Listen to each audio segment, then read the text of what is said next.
Apa yang ada di pikiran kalian jika melihat ini?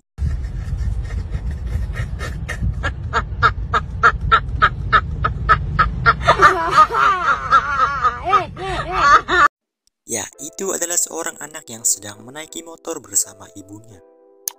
Tapi yang akan kita bahas bukan anak itu, namun gestur atau gaya dari anak itu. Ya, itu adalah jari tengah. Tapi kalian pernah gak sih melihat orang yang marah atau kesal jika diberi jari tengah seperti itu? Padahal cuma jari tengah yang diacungkan, namun bisa membuat orang atau suatu kelompok marah. Dan tak jarang juga bisa sampai menimbulkan kekerasan. Jadi kira-kira kenapa?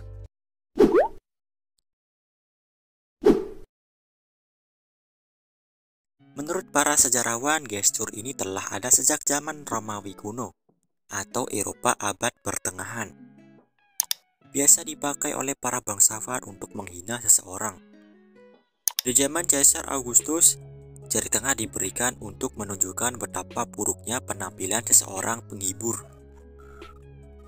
Sementara di zaman Kaisar Caligula yang setengah gila dan kejam, jari tengah sering dilayangkan untuk dicium oleh para musuhnya. Ya, intinya untuk merendahkan para musuhnya gitu.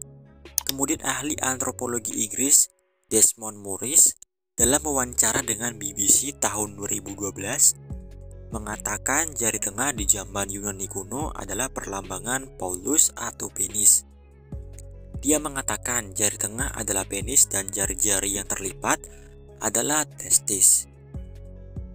Bangsa Romawi kuno punya nama tersendiri untuk gestur ini, yaitu Digitus Impudicus, yang berarti jari hina, yang berarti menentang, tidak sopan atau tidak tahu malu. Morris juga mengatakan, di masa saat ini, gestur jari tengah tidak melulu berarti penis atau penghinaan. Saat ini gestur tersebut bisa berarti kemarahan atau protes terhadap sesuatu. Dalam budaya barat, mengacungkan jari tengah disebut juga fuck.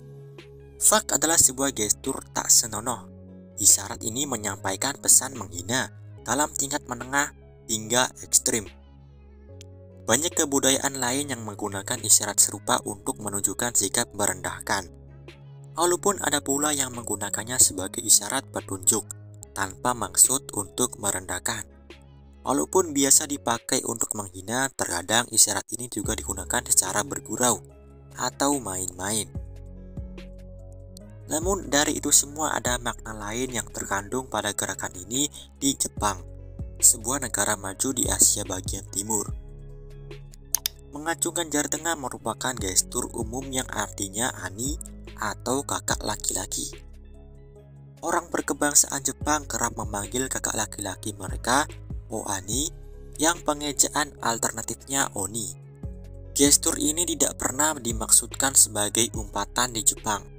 Ya, intinya di Jepang, jari itu mempunyai artinya masing-masing. Salah satunya jari tengah yang artinya kakak laki-laki. Walaupun begitu, dengan menyaksikan acara televisi, video musik, dan film dari barat, masyarakat Jepang pun mulai mengasosiasikan jari tengah sebagai umpatan. Ya, jadi intinya kenapa marah ketika diberi acungan jari tengah?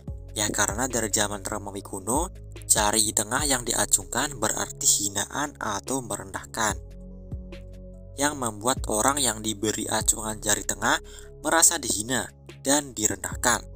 Dari sini muncullah kemarahan atau kekesalan dari orang tersebut.